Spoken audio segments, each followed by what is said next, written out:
Sería mucho mejor si nos saltáramos ese tonto día de celebración.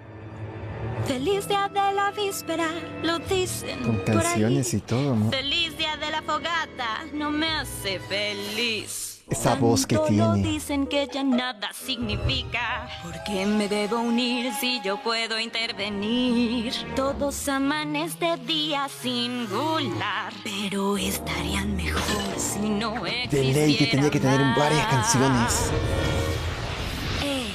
Es que es un cuento. Bien, a este día al fin dile adiós. Con mi magia desaparece.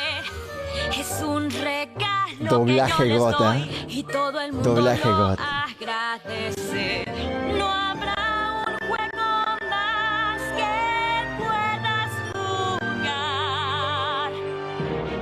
Luego de despedirte del día especial.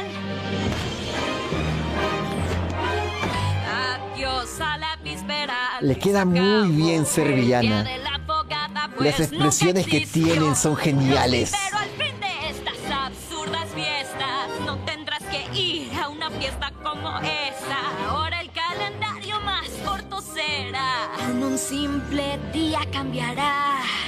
Es lo que ya quiero ver. Luego. Te despido, día especial. No dudaré con el hechizo. Todos los recuerdos se irán. Mira cómo se transforma Equestria. Ya nadie volverá a ver. Voy a buscar a la actriz de doblaje porque eso es otro level, ¿ah? Día de la fogata. Me encanta que sea mala, weón.